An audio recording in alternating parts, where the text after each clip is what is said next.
Hey, what's up, guys? It's Morgan with Understanding You, and today we are going to be talking about why understanding you is the best thing you can do. I'm so excited to be doing this video, so excited for this channel, and yeah, I really wanted to introduce this topic through introducing myself and how I became so passionate about this messaging. Yeah, I'm just really excited. So thanks for watching.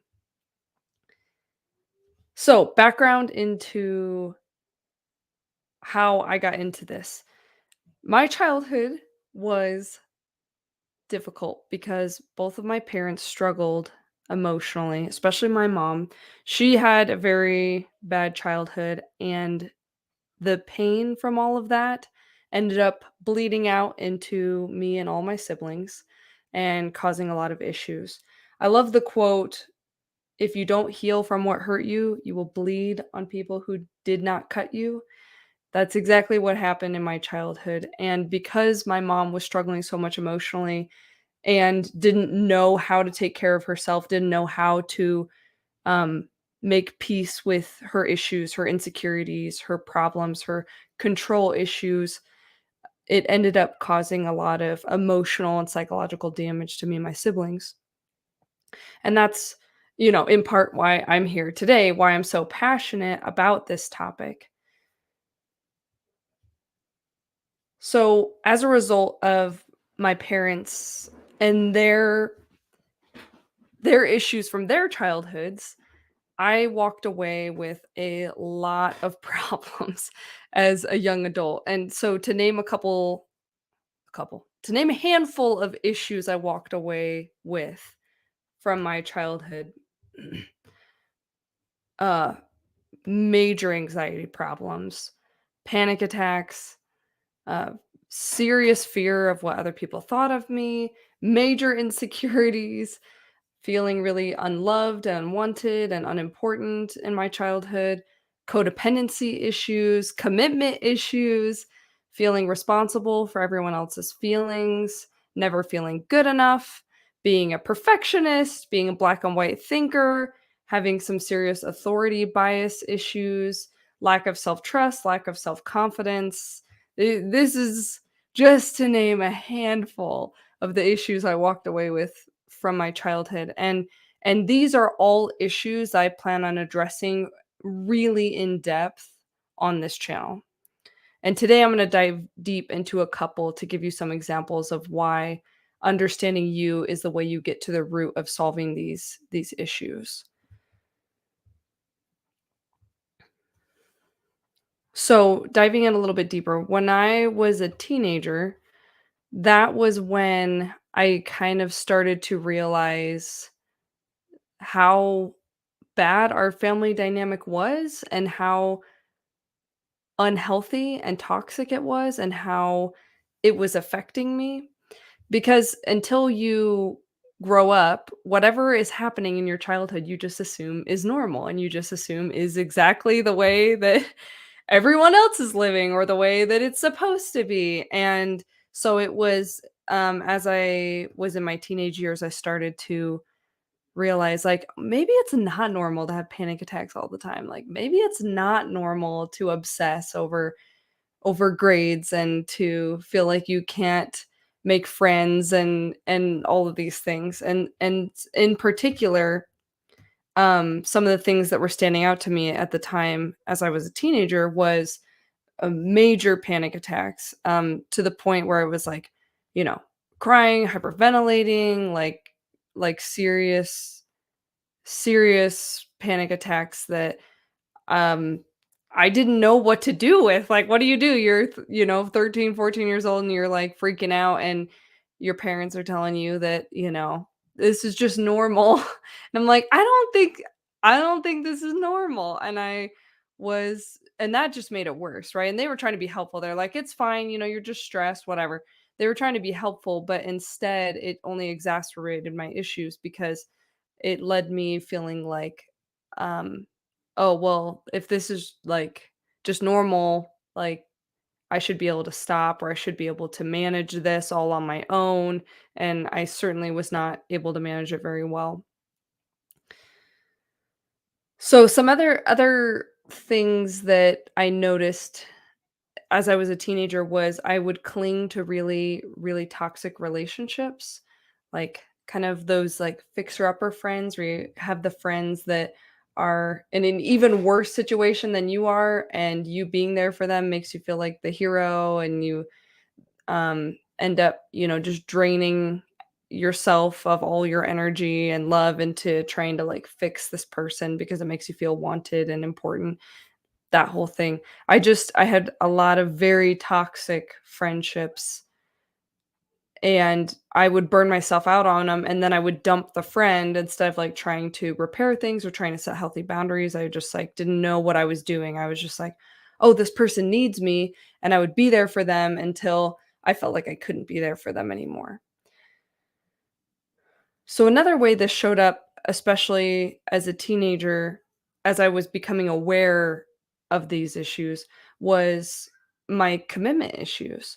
So anytime I had any like little boyfriend get close with me, I would be all excited and I would be all happy, like, oh my gosh, so and so has a crush on me, whatever. And then I would like start to pursue that relationship. And then, like, immediately after things would kind of, you know, go beyond like, I have a crush on you, I would feel this like switch flip in my brain where it was like all of this admiration I had for this person was suddenly just gone.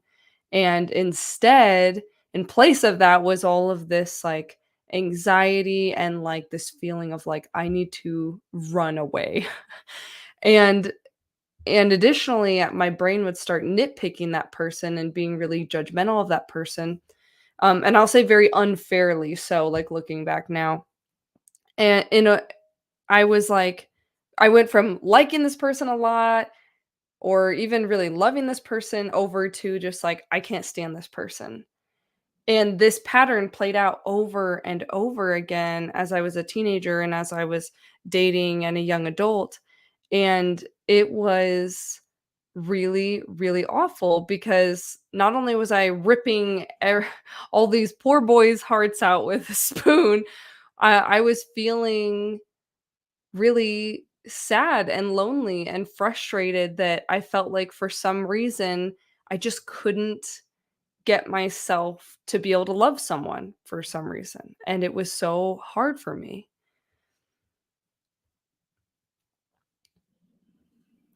I remember I started to become aware of this pattern because at first I was just like, "Oh, I thought I liked this person, but then it turns out I didn't like them." It's like, no, that's not what was happening. I started to notice this was a pattern where I would like someone, they would like me, and we would try to like, have a relationship, and then I would just shut down and run away. And that started to scare the living crap out of me because I being in the situation that I was in, feeling like my family dynamic was so unhealthy growing up, I was very desperate for creating my own family, having my own husband and kids, and like establishing myself, building my own like safe life. And I was starting to get really scared that maybe that would not be possible for me. Like maybe I wasn't able to love and to let people love me because of this pattern playing out over and over again. And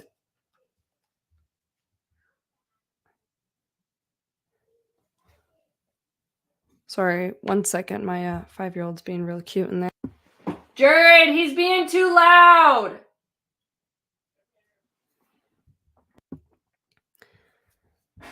So as I saw this pattern playing out over and over again, where I just felt like I wasn't able to have serious committed relationships,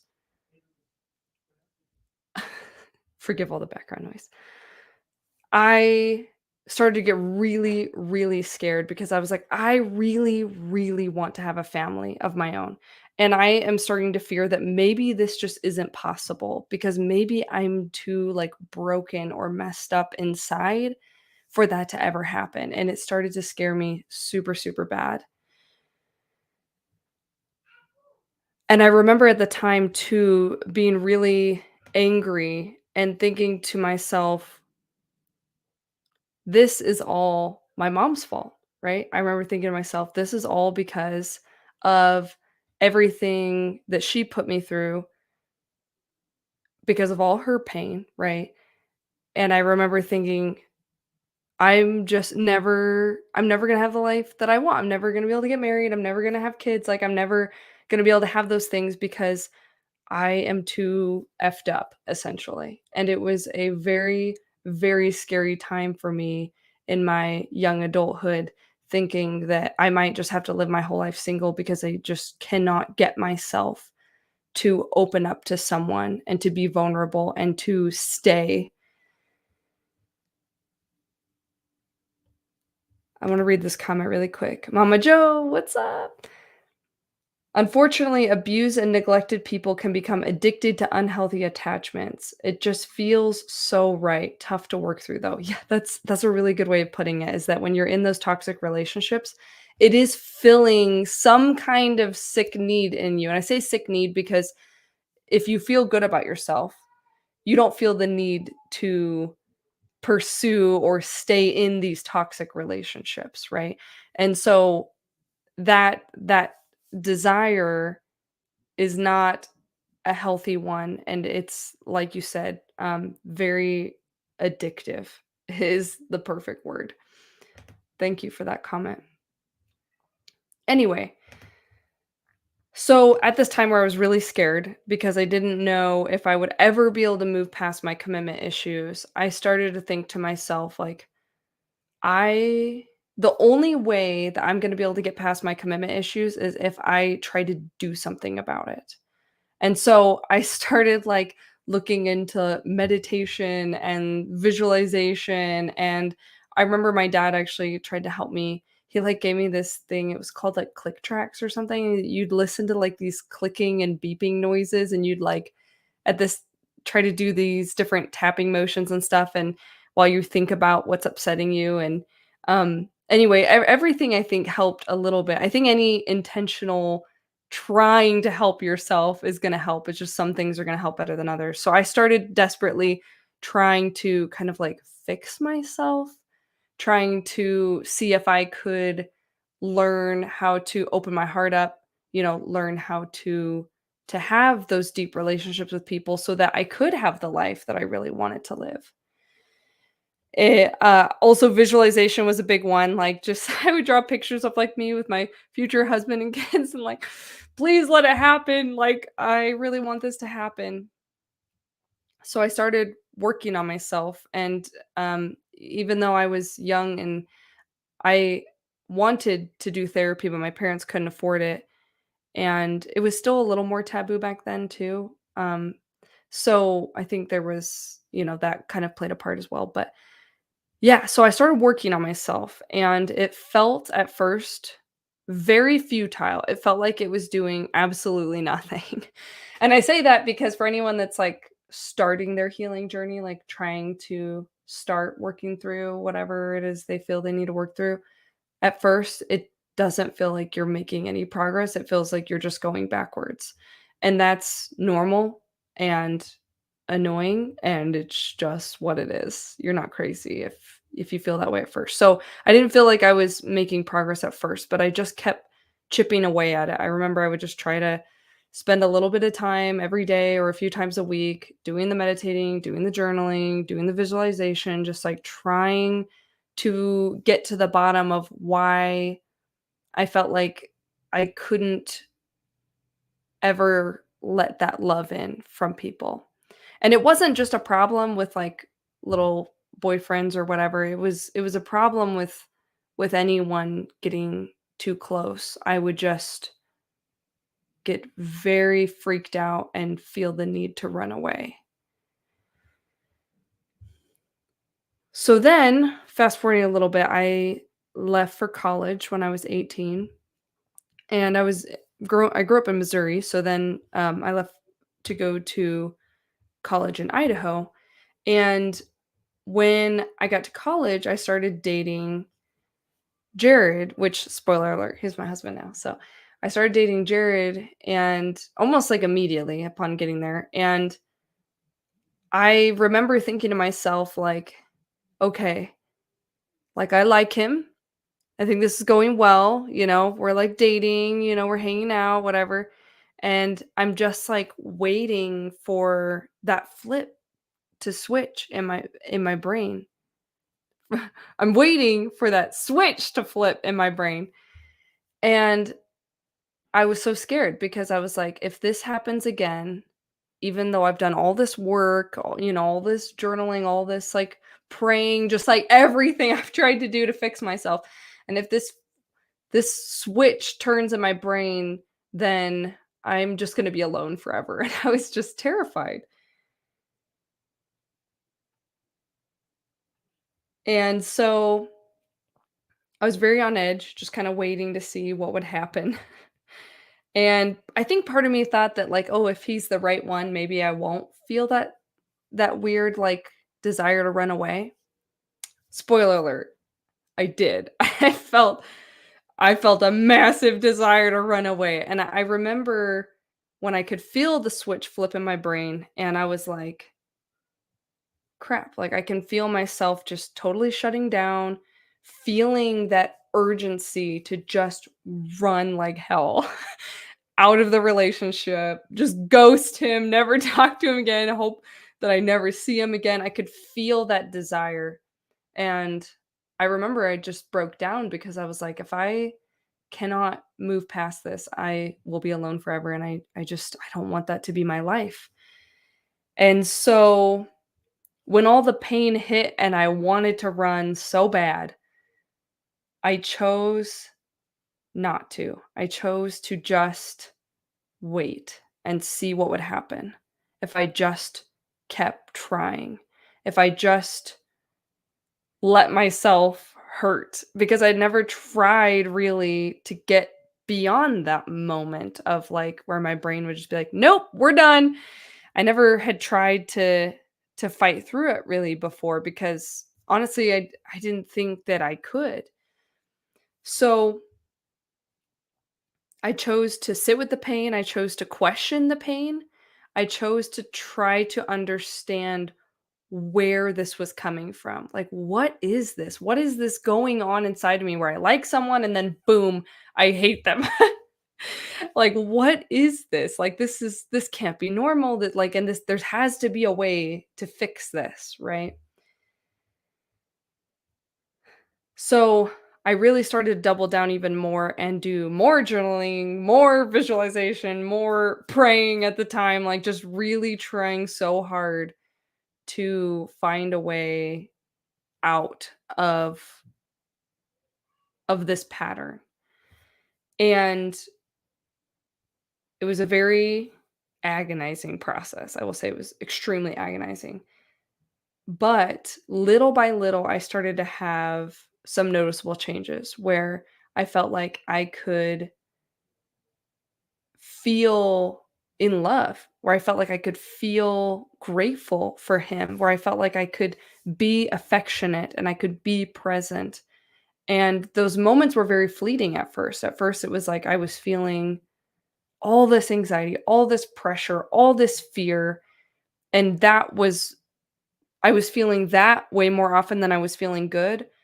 But little by little, there started to be this shift where I started to feel like I could let more love in. I started to feel like I could trust a little more. I started to feel a little more excited about what my future could be if I could work through these issues and have a partner in my life that I really cared about. And I remember that little by little, it started to feel like, it went from more bad days than good over to like even amounts of bad days and good days over to more good days than bad. And that was incredible.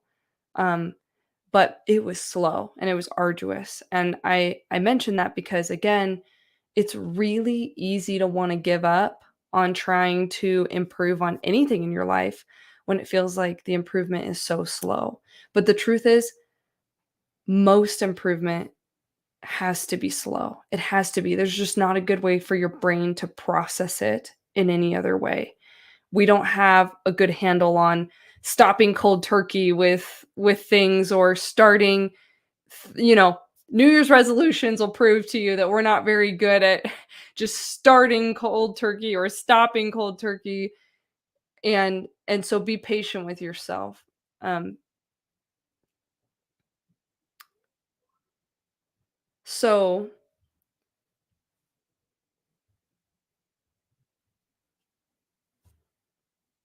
on this journey, getting a little bit better, trusting a little bit more, getting to a point where we end up getting married, and that was a miracle for someone who felt like they couldn't even hold someone's hand without flipping out and wanting to jump out a window.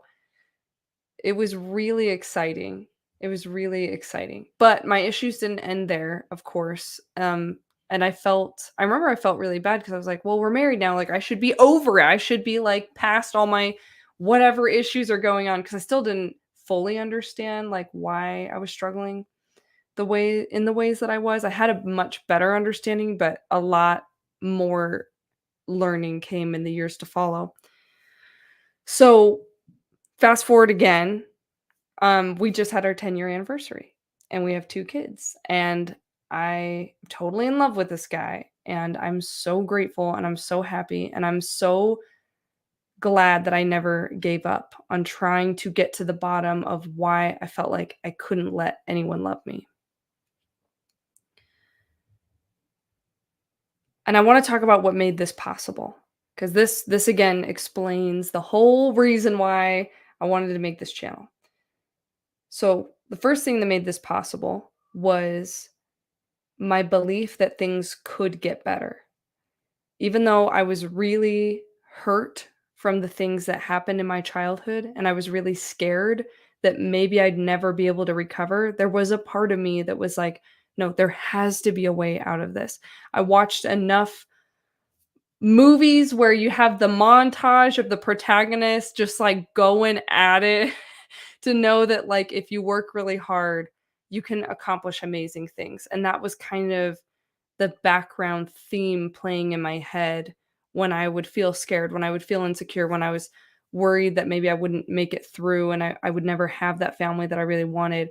I just tried to remind myself of all the stories that had inspired me to that point of people just being endlessly persistent and being successful, not because they were really talented or really smart, but because they were just extremely persistent.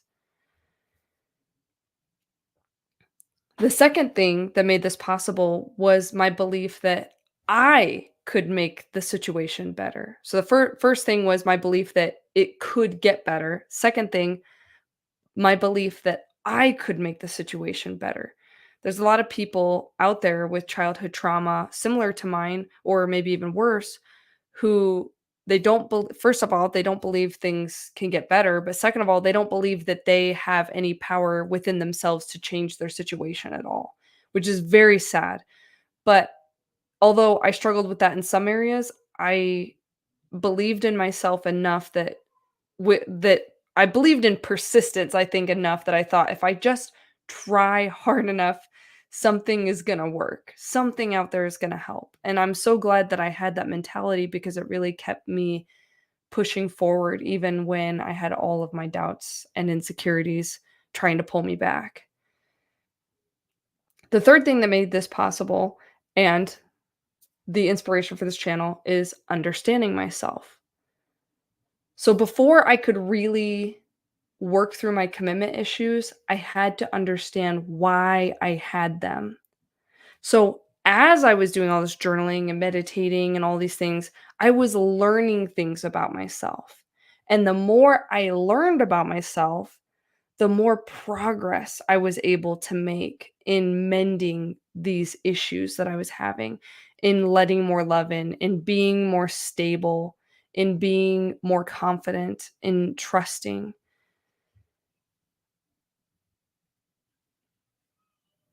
I wanna name a couple things specifically that I learned about myself that helped me to heal these commitment issues. First thing I'll mention is I learned that my relationship with my mom being so unstable growing up because she was having such a hard time left me feeling terrified of getting hurt. Because sometimes my mom was able to be there for me and sometimes she wasn't. And the times where she wasn't, sometimes she was dealing a lot of emotional damage to me.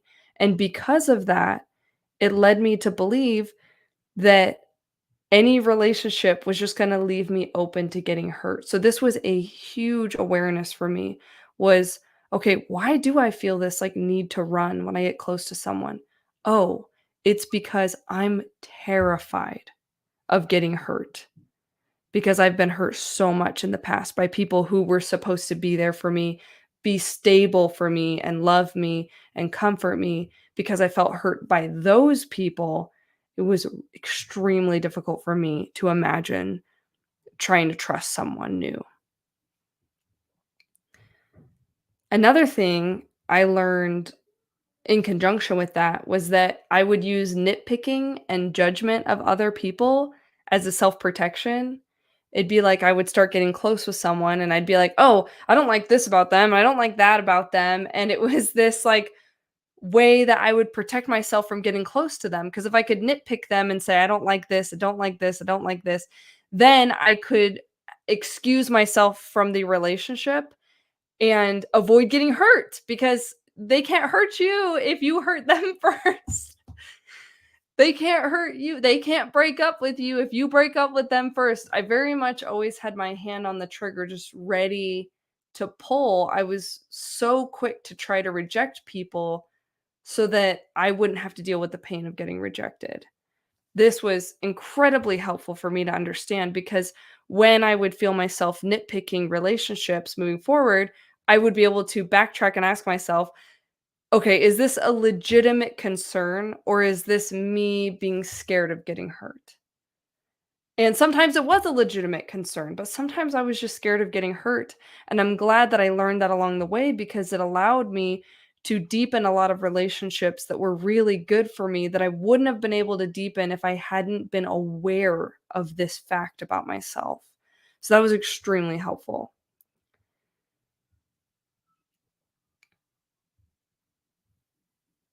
I'll say one more thing that I learned specifically that helped me with my commitment issues was that as a child, excuse me, as a child, you cannot, excuse me, as a child, you cannot view your parents as fallible at all. Your survival is reliant upon them being 100% stable and perfect. As a child, you cannot fathom the idea that your parents are fallible because if they are fallible, you're not safe, and that's too scary for a child to think. So instead of a child thinking, "Oh, my mom, yelled at me or hit me or did whatever she did to me and she's the problem," you can't think that. Instead, you think to yourself, "My mom hit me, my mom yelled at me, I'm the problem." It's a self-protective thing because you need to rely on your parents. You will blame yourself instead of blaming them. And so this was such a big understanding for me because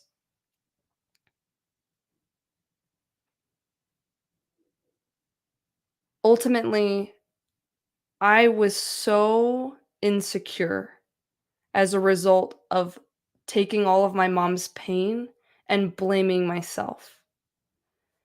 Every negative thing she did to me because she was hurting, right? And she didn't know how to deal with it in a good way.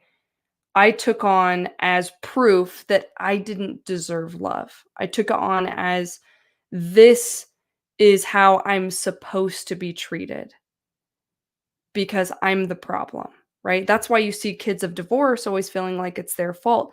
They can't view their parents as fallible, so they have to take that responsibility on themselves. And it's so sad, right? It is so freaking sad.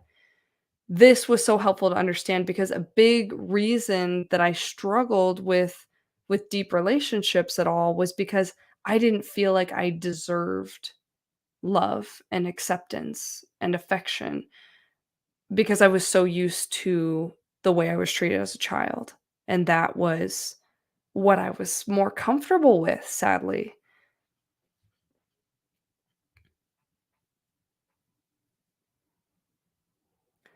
So understanding myself was ultimately what gave me the power to change the things that I really wanted to change, like these commitment issues. It gave me insight to knowing what the real problem was and not just addressing any symptoms. Obviously, in this example, the symptom was my commitment issues, but the actual root of the problem was the trauma from my childhood that I had never made peace with or understood.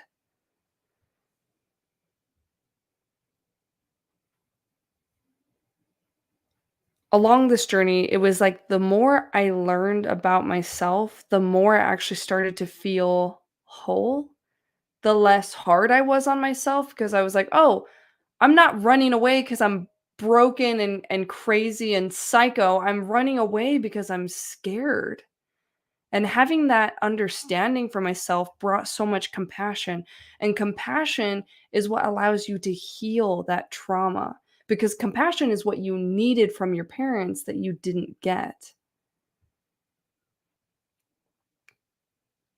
Ultimately, even though all these little baby steps along the way felt small and like it didn't feel like I was making this huge progress as fast as I wanted to, the transformation was incredible. You look at like I couldn't hold a boy's hand and now like I'm happily married, 10 years, like very devoted to my husband. Like it's incredible. And that just came from lots of consistent, persistent effort from believing in myself, from working on myself, from understanding myself. That's where all of that success came from.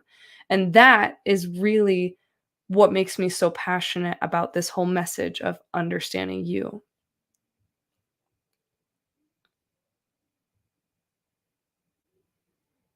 I will say too that the transformation, even though it was very hard and long, it was longer than I wanted it to take. It always has to take as long as it takes, like, how long does it take to heal X amount of childhood trauma? It takes exactly as long as it takes, and it sometimes will take a while, especially if you don't know what you're doing. So much of this was me just kind of guessing, just thinking, "Maybe if I do this, I'll feel better. Maybe if I do this," like, me just being willing to try to be creative and try to try things, and it was very much the blind leading the blind, and by blind leading the blind, I mean myself being blind leading my blind self, because I didn't know what I was doing. I knew that I had issues, and I knew I wanted to be married. I knew that I wanted to feel like I could let love in, I could love people, but I just, struggled so much. So, anyway, just for anyone out there who's having a similar experience. Okay, so fast forwarding to this year,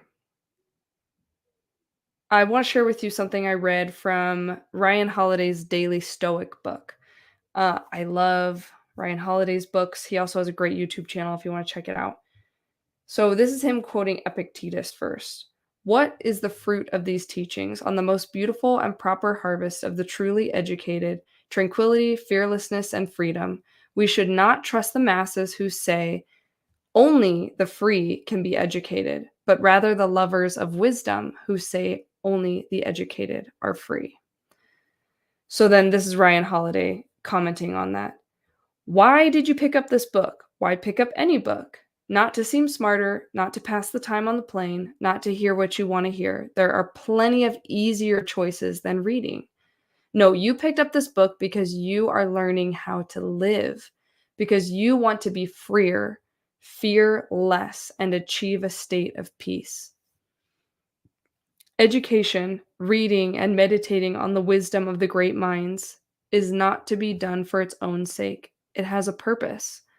Remember that Remember that imperative on the days you start to feel distracted, when watching television or having a snack seems like a better use of your time than reading or studying philosophy.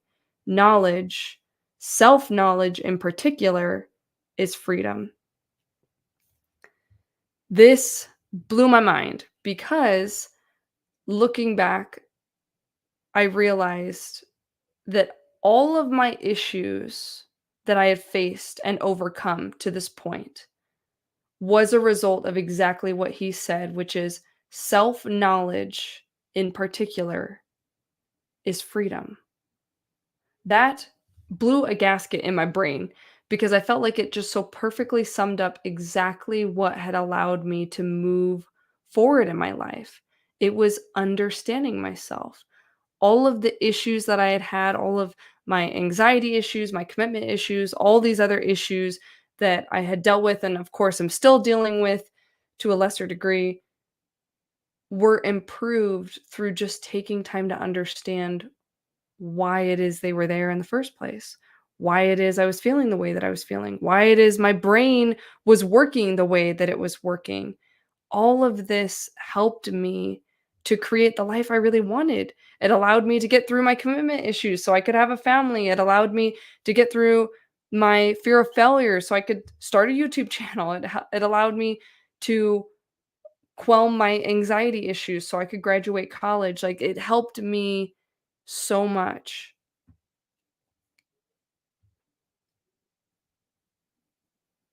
Self-knowledge in particular is freedom. I love that quote so much. The truth is, in my early adulthood, I was not free to build the life that I wanted to build. I was not free at all. I was completely trapped by my fears, by my hurt from the past, and it was causing me to sabotage every potentially good relationship I had had up until that point. I was not free at all. This reminds me of a great example. So, I've heard that circus elephants, when they're being trained, when the elephant is a baby, they'll take a chain, tie it around the elephant's leg, and stake it into the ground. And the baby elephant, being small, isn't strong enough to break the chain or pull the stake out. But because the baby elephant gets used to the stake and the chain and feels like it can't get away, circus trainers have learned that they don't actually have to increase the strength of the chain as the elephant gets bigger. If it feels something wrapped around its foot, it will not run away. It won't even try. Even though an adult elephant is so crazy strong, like insanely large and strong, and could easily just rip that stake out of the ground, could easily just bust that chain, it won't even try. Hearing that was such a shocking story to me, and I feel like perfectly illustrates everything I've experienced in my life as far as all of the issues from my childhood, how much pain came from my childhood, and why I felt like I just couldn't move forward. It was because I was in a prison. In this prison, that these walls were just all of the hurt and all of the lies and all of the damage from my childhood. And all of us have that to one extent or another. You know, some of us are blessed with more childhood trauma than others, but all of us have that to varying degrees, even if we're not aware of it.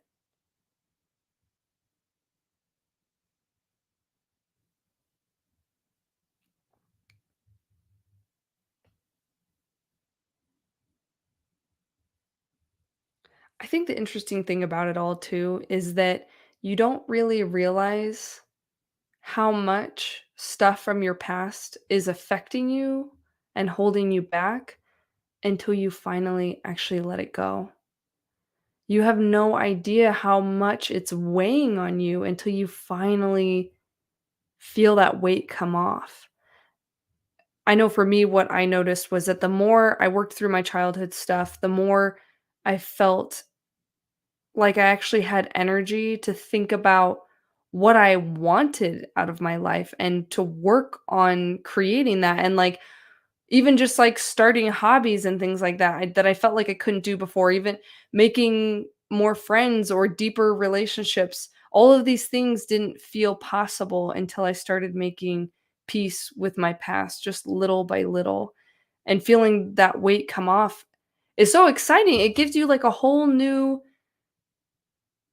perspective on life. It feels like a whole new start because you don't realize how exhausted you are just running on empty because you're spending so much energy just trying to distract yourself from all that pain because that pain doesn't go away. A lot of people think, "Oh, time heals everything." No. You know how I know that? Because when I think about bad things that happened in my childhood that I haven't, actively worked through, I will get almost as upset as I was in the moment they were happening. It's like your amygdala and your brain I've heard the amygdala in your brain has no sense of time, and so when you get triggered by things from your past, it's as if that thing that originally was the trigger. Because when you get triggered in the present, like, if something triggers you in the present, it's because it might be reminding you of something in the past, and it's like your amygdala just transfers you there, and you're that upset about that thing all over again. So, ultimately, what I've seen is that time does not heal wounds. Healing wounds heals wounds. And it sucks because it's not fun. It's not fun having to confront all of this stuff, but I just think there's nothing more powerful than confronting these demons instead of just letting them drag behind you and haunt you and weigh you down. In my experience, no one can chase any dreams when they're too busy running from their past. And truthfully, everybody's running from something. Again, there's varying degrees, but everybody's running from something. What are you running from? And is it as scary as you think that it is? It might be, but it might not be. So I want to give you another example from my past specifically. When I was in college, I was struggling a lot with my anxiety and just lots of panic attacks, lots of pressure, feeling on edge all the time, feeling really insecure. I switched to a very difficult major partway into my college experience. I switched to applied mathematics from math ed because I felt like math ed wasn't challenging enough. And then applied mathematics was too challenging. No.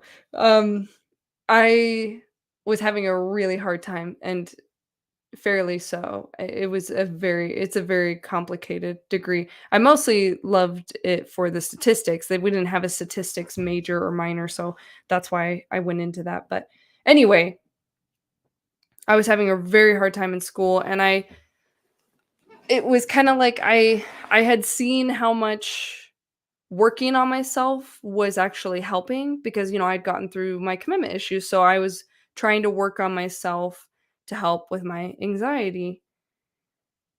So again, with the meditation and the journaling and the visualization and why not, right? So some things that I learned about myself at this time that ended up really helping with my anxiety was I learned that in part the reason I was feeling so much pressure and that pressure would, feel like all this anxiety was because I was massively afraid of failing.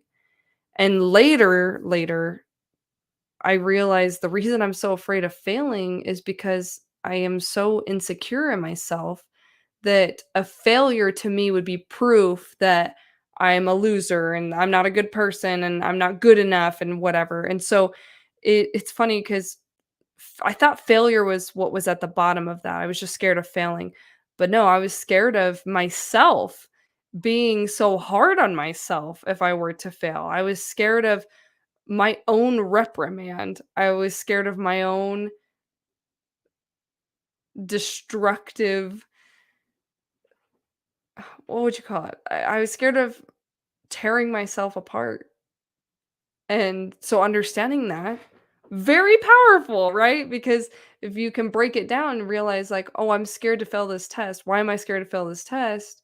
Like, "Oh, I'm scared because of how I'm gonna feel about myself." Well, maybe I shouldn't feel bad about myself just because I fail a test. Like, maybe there's way worse things I could be doing than failing this test, and that would lighten the pressure. That would lighten my load and make the anxiety feel less intense. Another thing that I learned about myself that really helped with my anxiety was, how hard I was trying to prove my worth through my grades. I was mostly a straight A student, uh, throughout all of my education, like high school and college and everything, and, it was I was just extremely hard on myself to try to get the best grades possible. And I'll say I'm not the smartest person. I was just I would just work really, really, really hard because I wanted to get the best grades possible because I didn't want to feel, bad about myself. And I was trying to prove that I deserved air. I don't know, that I deserved love, that I deserved, to be there at the school, that I deserved to be taking the class. Like it was just coming from this very insecure place of like, I'm trying to prove to everyone that I'm good enough through, getting these good grades, trying to prove to myself that I'm good enough. So understanding that was extremely helpful because again, it's like, uh, okay, it's not a bad goal to want good grades, but is it worth killing myself over? And is me killing myself over good grades really making me a good person? Like, if I'm worried about being a bad person because I'm getting bad grades or being a loser or something, like, how is being so hard on myself, redemptive of that quality? Like, it just doesn't seem like that makes sense. So, another thing I learned about myself was that I was trying to bury and run away from my past by keeping myself so busy. So when I was in school, I was also working and I would just obsess over my grades and studying and homework, and I had no life outside of that. I didn't really have many friends. Like I had my friends I did homework with and that was pretty much it. I would just spend all of my time and energy keeping myself as busy as I possibly could. And this was just a coping thing because if you don't know, keeping yourself really, really busy is a negative coping strategy that people use when they don't want to feel pain. And unfortunately, in the society we live in right now, it is easier than ever to just constantly distract yourself, to constantly inundate yourself with stimulation from video games, from podcasts, from movies, from shows, texting, phone games. Like you can just so easily drown out any feelings you don't want to feel through any hit of a massive amount of dopamine that you want. But what I noticed for me personally, and what I've seen with other people as well, is that you can only bury those feelings so long. There's a reason why people have psychotic breaks, and it's not it's not something that Candy Crush can save you from in the long term. Definitely not. So learning all of this about myself in conjunction with the meditating and the journaling and everything really allowed me to improve my anxiety issues so much. And at the same time, I had an interesting contrast because I had a friend of mine who also had some really severe anxiety issues that we went to high school together. And um, we very much took two very different paths. My path was, okay, I'm feeling anxious. I want to get to the bottom of why I'm feeling anxious and I want to fight through it. I want to overcome it. I want to get better at dealing with it. I want to learn how to manage it.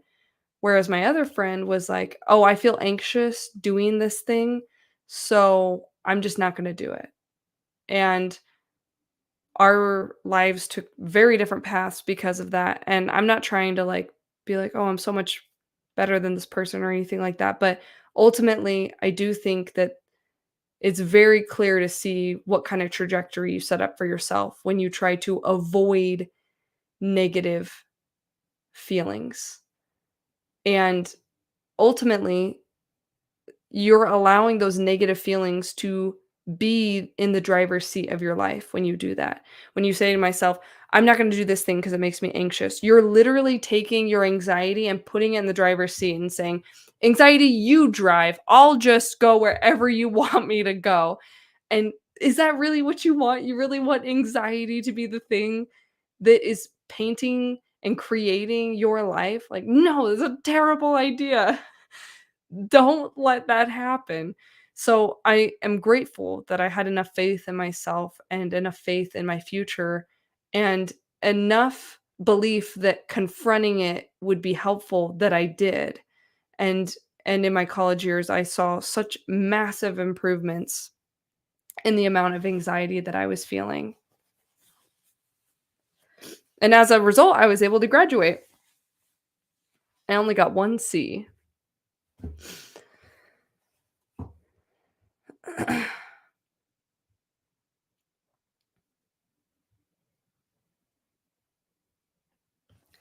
So earlier this year, I was finishing up another YouTube channel that I had been working on or getting in the process of finishing it up. And I was talking to a friend of mine because I wanted to do a new channel where I got to talk about what I feel really passionate about, what was more on my heart and mind, which was more of this like self improvement kind of stuff, because that's just where my passion is. And I was trying to figure out what it would look like, how to navigate that. Just what do I want? What would be fulfilling for me and helpful for me and challenge me. And as I was doing that, my friend said to me, he was like, if you could just talk about one thing, one message, like biggest life lesson ever, what would it be? And it immediately popped into my head. And I had just recently read that Ryan Holiday quote about self knowledge is freedom. And I was like, it's understanding yourself, know thyself. I It was like immediate. I was like, that's what I need to talk about because that is the key to everything. That was what unlocked all of my potential, what unlocked my ability to connect and love people, like what unlocked, healing from all of my past issues, what opened me up to hobbies and interests and desires and just all of this was possible because I just took the time to try to understand what was going on in my head and why. So I just became so ecstatic at the idea of creating a channel around that concept because I knew that if I created a channel around that concept that I would be so in love with it, that I would be talking about what really matters to me and what could be really helpful to other people. Because I thought to myself, like, there's a lot that has helped me in my journey in healing from my past. And if there's anyone out there who's like me, then what I've learned will likely help them. And if not, it might even just give them an idea of what could help them. And so it just sounded like such an exciting prospect, something that could give me you know, a lot of soul food to work on.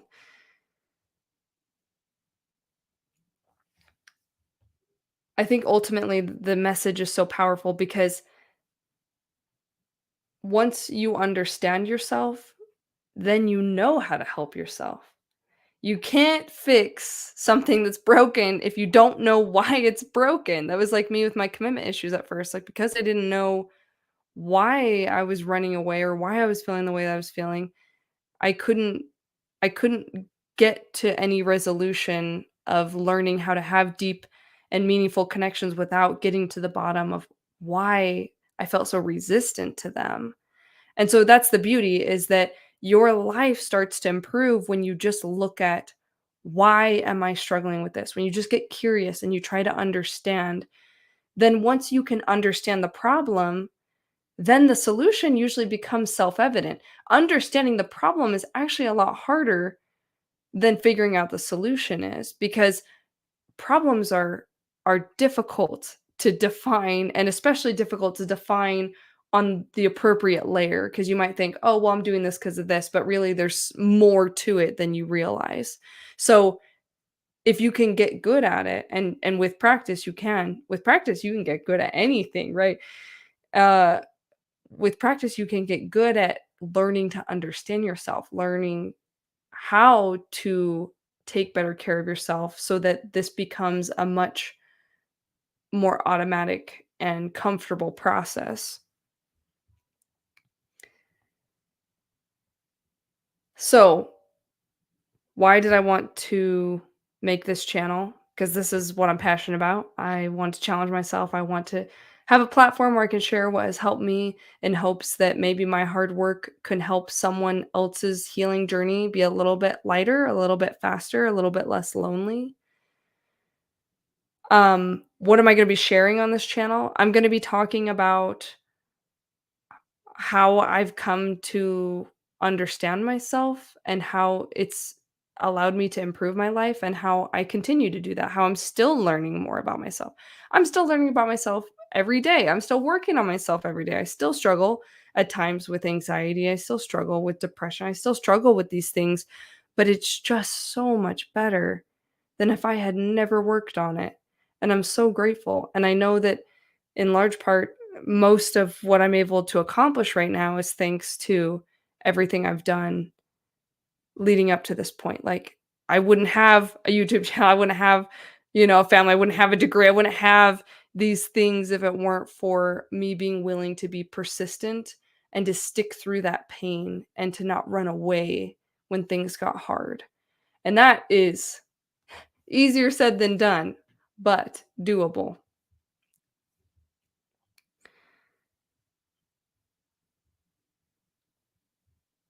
I think ultimately the main message of the entire channel is gonna be this idea of, like, improve your life through understanding yourself, right? Understanding yourself is the best way to improve your life, and I think you cannot really effectively improve your life without understanding yourself, without getting to the root of why you're doing what you're doing, or why you're not doing what you're not doing, right? Again, you can't fix something that's broken if you have no idea why it's broken. And I apply this attitude to everything in my life now. Like, why do I feel so much resistance to working out? Why do I get triggered when my kids don't eat dinner? Why do I get paralyzed when I'm making a big decision? When these things come up, I just go within and I ask myself, why? Instead of, like, being mad at my kids, or my spouse, or whatever, or blaming someone else, I try to get curious. Like, if I'm having a conversation with a friend, something they say triggers me, instead of being mad at that friend and being like, "Oh, that's a bad friend," first I say, "Why is this triggering me?" I try to go within and understand myself, and this over the years has just built way more love and trust and confidence in my ability to heal, to move forward, to not let little things bother me as much, and to feel like any problem that comes up, I'm going to be able to solve, because truly in in our living in the United States in this century, that we don't have a lot of, you know, issues with, like, not being able to eat or not having a place to live. Some people struggle with that, but a lot of us don't. A lot of our struggles are extremely internal, just like the elephant trapped in this cage from the past. So many of our issues come down to our fears, our pain, our our bad habits, all of these things. And all of these things can be worked on and improved through just understanding yourself. So I love the old adage, know thyself. I was studying that a lot earlier this year as I was looking into Stoicism, which I love, which is the philosophy, in large part of focus on what you can control, let go of what you can't, ideas like that. And I love know thyself. I read this article that was saying something about how like this adage is over 2,000 years old. Like there was this old temple that it was inscribed on that. And so this idea, know thyself, has been around for over 2,000 years. And sadly, we have not figured that out because you look around at what most people view as success and what most people view as important in life. And it's money and nice cars and fame and fortune and all of those things. And those things are great, right? Don't get me wrong. Like, I don't mind if I get rich, you know? Uh, but know thyself, it's this idea that cuts through all of the BS because if someone, for example, here's a great example actually. I've been reading Anxiety RX by uh, Russell Kennedy, and incredible book. And he's got a great YouTube channel and stuff too. And he tried to become a doctor, and he realized later that the main reason he wanted to become a doctor was because of some ego reasons. Like he wanted to feel like, the hero that could help save people. He wanted to feel important. He wanted to feel like, you know, um, in charge. Like he wanted to feel like he could fix people, all of these things. And then realized that as a doctor, um, becoming a doctor didn't make him feel any of those things. It just made him feel more insecure and more like he couldn't help people because there was people that were sick that he couldn't help. And so ultimately it's like you can aim for whatever success you want, but if you don't even know why it is you want the success that you want, you might be aiming pretty poorly and have no idea. I'm sure you've heard the quote before, knowledge is power. And I love that quote. And I love that premise because I do think that it's true. I think the more you know, the better off you are. The more you're able to make better decisions, etc. But like Ryan Holiday says, self-knowledge is freedom. And knowledge isn't all that helpful if you don't have freedom. Again, using my commitment issues as an example, I could have, you know, I could have spent my time. I can't think of a good example for this in particular, but essentially, I was not free to build the life I wanted until I started to learn and understand myself. So, what good is knowledge if you can't use it, right? If you're not free to use it. I love this quote from The War of Art is the name of the book. It's called The War of Art, not The Art of War. It's a play on that, though. The paradox seems to be, as Socrates demonstrated long ago, that the truly free individual is free only to the extent of his own self mastery, while those who will not govern themselves are condemned to find masters to govern over them. I love that so much. And this especially applies to people who grew up with difficult childhoods, who maybe had a lot of trauma in their background because they will feel so insecure, they will feel the need to go find someone to be their master, right? Someone to tell them how to live their life, what to do, instead of exploring within themselves what they want, what they think would be good for their life, and having just a more fulfilling experience, right? Because it's certainly objectively more fulfilling if you're the one who is exploring your options instead of just listening to what someone else is telling you to do. But that's what I did for a long time, especially in my young adulthood, was I was relying on people at church or people in my family or different people I was following online to be like my heroes, to tell me what to do with my life because I was just so scared of messing my life up. So I love this idea of the truly free individual is free only to the extent of his own self mastery. Another great quote by, I don't know how to pronounce this, Lao Tzu. Knowing others is intelligence. Knowing yourself is true wisdom. Mastering others is strength. Mastering yourself is true power. And I love it because it's it just goes to show how much more important it is to have a handle on yourself than on anyone else. That's the foundation, right? That's the foundation for everything else because it doesn't matter how much money you have or what your job position is, like if you can't be happy and fulfilled. And I don't think that you can be happy and fulfilled on the inside if you don't treat an internal problem internally. I have lots of friends who have struggled with mental health issues over the years and have blamed it on one thing or another. "Oh, it's because the weather is bad here. It's because it's so cold here. It's because of this, because of that. It's because of my job. It's because of this." And then they change those things in their life. And of course, they feel better for a little while, but they don't end up feeling better long term. And I saw that in myself a lot too, especially because for me, it would show up more with relationships or hobbies where before I knew how to have a hobby in a healthy way, I would be very obsessive with things. And I'd be like, oh, I'll be happy if I get this cricket, or I'll be happy if I get this, or whatever. And I would feel better for a couple weeks, get that hit of dopamine, and then it would just fade.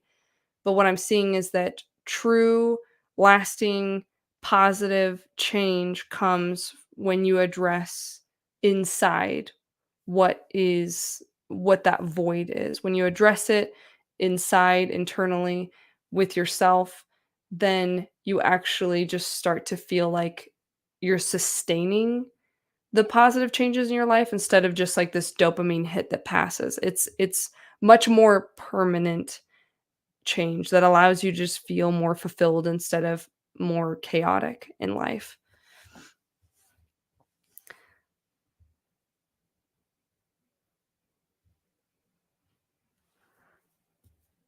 I would say that I don't think there's any better way to spend your time than getting to know yourself. Because like I said, this helps you in so many areas that would otherwise maybe be fruitless. I mean, for one example, um, the reason why I think there's no better way to spend time than getting to know yourself is it helps you to uncover why you have the bad habits that you have. If you have some bad habits, like even if it's something as serious as drugs and alcohol and things like that, if you can get to the bottom of why, you can you can come back from that, but you have to be willing to know why. It's not you Alcoholics aren't just alcoholics because they're alcoholics. They're alcoholics because they're running from something. Figure out what you're running from, stop running away from it, you won't need the alcohol as much. Spending your time getting to know yourself allows you to understand why you're resistant to the things that you're resistant to. Like my example of being so resistant to just love and connection with people, being able to understand that and mend that was incredibly valuable. Another reason is you can understand what is getting in the way of your dreams. It's so easy for us to sit here and say, well, I'm not doing this thing that I really want to do because I just don't have the time or I don't have the money. But oftentimes those are just excuses. Maybe you don't have enough time. Maybe you don't have enough money. But oftentimes we will self sabotage and make ourselves believe that those things are true, even like make those things become true because ultimately there's something that's scaring us that we don't want to get to the bottom of. Another reason it's so good to spend time getting to know yourself is that it can actually allow you to understand what your dreams are. There's so many people with bad traumatic backgrounds that they never even spend any time thinking, "What do I want out of life?" Because they're just so busy spinning in the chaos that they're so used to that they don't even know what it would be like to even wonder what they want. It's scary also. It's very scary to think about what you want because then you're opening yourself up to disappointment and failure and all of that. But it's so much more fulfilling than just spinning in that chaos and trying to pretend like you don't have dreams. You do. They're just deep in there somewhere, and you gotta find them. It empowers you to take action by removing any blockades in your way, any resistance in your way. Um, there's no better way to empower yourself towards success than getting to know yourself. Because the number one thing that hold people back from success, like career success, is fear of failure and other insecurities from their past. So if you can work through those, it actually will make that success all that much more rewarding and all that much more possible. So you can spend your time doing a lot of things. You can spend your time cleaning. You can spend your time going to school. You can spend your time building a skill. And these are all good things to do. But if you don't also work on yourself, your growth will likely be majorly stunted. Your growth at this point is probably likely already majorly stunted from whatever stuff you haven't let go of from the past. And it's going to be stunted into proportion to whatever it is you're running away from. So, a couple more cool quotes before we finish off here. This one's also from The War of Art. Do you regularly ingest any substance, controlled or otherwise, whose aim is the alleviation of depression, anxiety, etc.? Depression and anxiety may be real, but they can also be resistance. Instead of applying self knowledge, self discipline, delayed gratification, and hard work, we simply consume a product. I love this because I feel like it sums up society's biggest problem all in this little passage.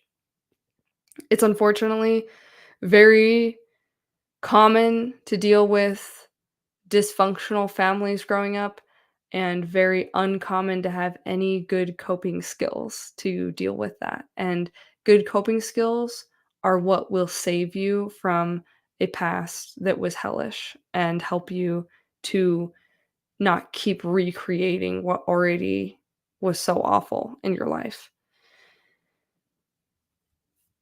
And the final quote here is one of my favorite quotes ever by Agnes Rippler. It's not easy to find happiness in ourselves, and it's not possible to find it elsewhere. Oh, that breaks my brain every time I read it. It's not easy to find happiness in ourselves, and it's not possible to find it elsewhere. That is the mantra of my whole life because for so long I kept thinking that someone or something would finally make me feel good inside, and everything only made me feel good inside for a little while, and then I would need something else, and I would need something else. But once I started to understand myself and have, like, an actual relationship with myself, I actually started to heal. I started to feel more confident. I started to feel more excited about life. I started to feel a lot less scared and just a lot more content and grateful and proud of myself, and it's just been such a beautiful journey. Obviously, I still have a lot of insecurities. I still have a long way to go, which is why you should hit the subscribe button because I've got a long way to go and I want you all to be here for it with me. So, thanks for watching. Be sure to stick around and I'll see y'all in the next one.